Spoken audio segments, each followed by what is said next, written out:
Hello everyone, I'm here with Les Peddell. Les came to me 18 months ago with a smoking problem, right? And now 18 months smoke-free. Yeah. Why don't you describe to people that are interested in quitting smoking, or maybe they have a loved one that they think might benefit from doing this type of work using NLP and hypnosis to kick this habit. Maybe you can just describe what the process was like for you. Well, prior to seeing you, I tried everything. And most people who have tried to quit smoking at one time or another have used all kinds of other techniques, pills, medication, or sheer willpower. Mm-hmm. And it normally never works. You know, if you ask most people who have quit smoking, it either took multiple runs or they still smoke. Yeah, and you also tried many Oh other yeah, things. I had everything, twice, 2 and 3 times. Yeah. So what I've discovered when I came to you was that your whole approach didn't focus on the physical side of things. You addressed the psychology of why I smoked. And it was just like every other addiction. Now I know that, you know, I wasn't doing it because my body necessarily or physically needed it or required it. I was doing it because psychologically I was almost forcing myself to smoke. Yeah, that's right. And when you started to take away the reasons psychologically why I smoked, because we talked about a lot of stuff, I lost the mental requirement to smoke. And I mean, it was in 2 sessions. Yeah, it's going back a long time now, but yeah, it was 2, right? 2 sessions. So First session, I quit for a couple of days. After the first session, went back for a couple of days, smoked again. Then I saw you for the second session. Yeah. And I walked out of there a non-smoker, not an ex-smoker, a non-smoker. And that's the key difference. When you quit via a pill, you're an ex-smoker. Mm-hmm. When you walk out and your mind is shutting off your desire or requirement to smoke, that's the definition of a non-smoker to me. And when you feel like that you're a non-smoker, that's way better than having kicked it as a result of medication or a patch or something. Yeah, no, 100%. When people, what I always tell the people that I help quitting smoking is, do you think that people that have never smoked have to wake up in the morning and put effort into not lighting a cigarette? And the answer obviously is no. And so if you can be a person that thinks like that person, then you don't go through your days thinking, I better not smoke today. It's just a non-issue. And if it's a non-issue, that's comfortable and there's no willpower required. Well, let's talk about willpower. Did you have to use willpower? 0, honestly. Like it sounds like, I can't think of the word, but fantasyland stuff, but it's really not. I have not had a craving since that day in March 2021. Mm-hmm. I sit around friends and acquaintances and guests that are smoking. Mm-hmm. Doesn't even register on me. Mm-hmm. I don't even look at it and think, geez, I wonder how that would taste or smell or feel right now. No, that's fantastic. It's so foreign. When you look at, I don't know if you probably have watched some of the other testimonial videos on my website, and one of the things is that people will come to me for one issue, and then what they'll describe is how their life has improved in so many other areas that they didn't really expect. And is that something that you would say is happening? I would absolutely say yes, for sure. Okay. Because you weren't treating smoking, you were treating a psychological reason for an addiction, and that addiction is transferable from cigarettes to alcohol to eating to anything. Mm-hmm. And you may recall, or maybe you don't, it's been a while, but one of the things I repeat to all of my clients that come to me for help with any type of compulsive behaviors, you don't have, I said it to somebody just the other day that came to me for a drinking problem. You don't have a drinking problem, you have a thinking problem, right? That one's nicer because it rhymes.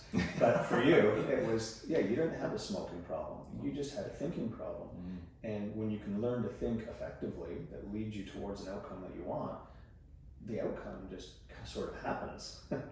It's much more satisfying, like I said before, quitting that way, because you're totally in control now. Mm-hmm.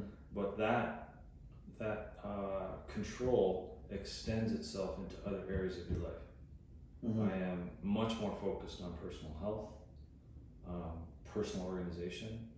My drive is higher, my focus is sharper, and and that, you know, probably helped me in spades in terms of coming through the last 2 years of COVID as a business owner. Yeah, and you mentioned. So thank you for that. Yeah, no, thank you for sharing the story, because this is how people who get stuck and think that it won't work for me can sometimes be inspired to reach out. And once again, we're going back a long time, so I don't remember if you were one of these people, but I routinely get people that come to me that are convinced that they'll give it a shot, but no, my situation is different. Like all those other people that have quit, there's something about them that's different, but my smoking problem is unique, and I'm not sure this is going to work for me. Did you have that? Oh yeah, and I think the majority of smokers or anybody with an addiction will feel like that or think like that walking through your door. Mm-hmm. I was referred by a friend, and my exact reaction was, hey, I'm ready to give anything a shot, because I've tried a whole bunch of other stuff. Were you, without mentioning names, were you referred by a friend that I had helped quit smoking? No, not smoking. Another item. Oh, okay. Yeah. All right. So somebody that had worked with me said, why don't you try this? Yeah.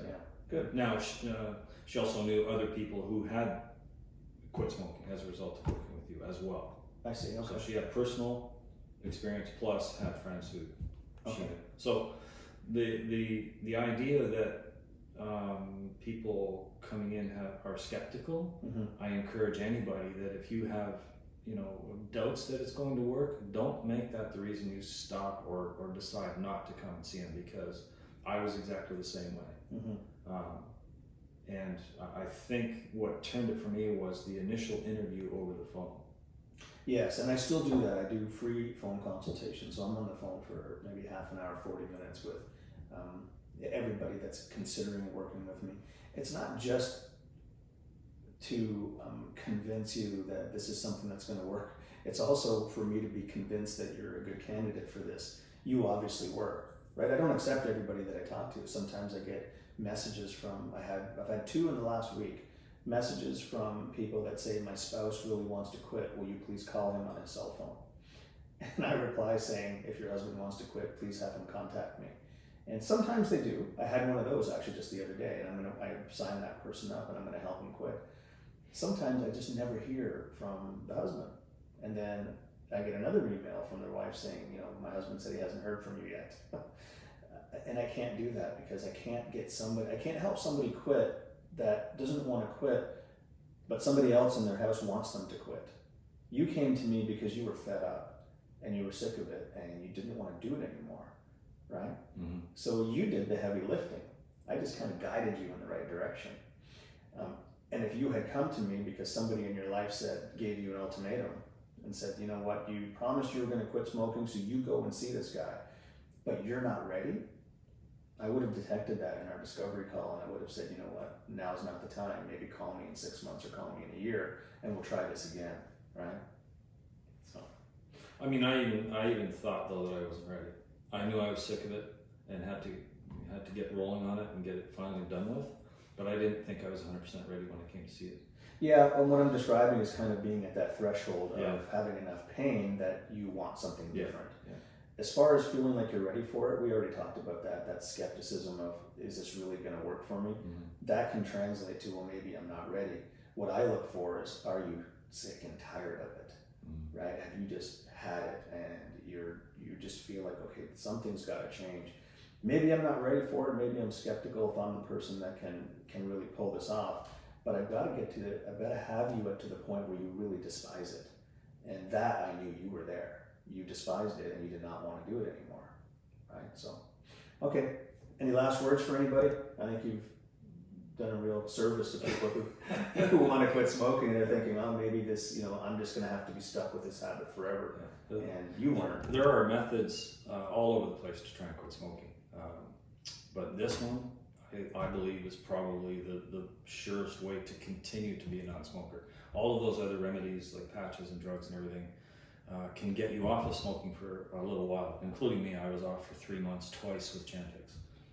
First trigger event, I was back smoking.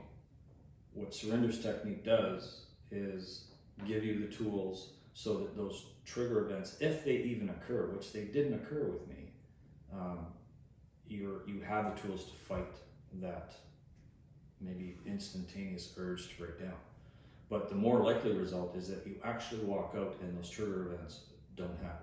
because they're not triggers anymore. Yes. That's the key. They just don't, you know, whatever it is, you're stuck in a traffic jam, it doesn't become a trigger like it used to. And that's the psychology part, not the physical. You don't need me here for this interview. Every time I'm about to say something, you say it for me. That's excellent. Well, listen, thanks very much for doing this. You're welcome. Thanks. Okay.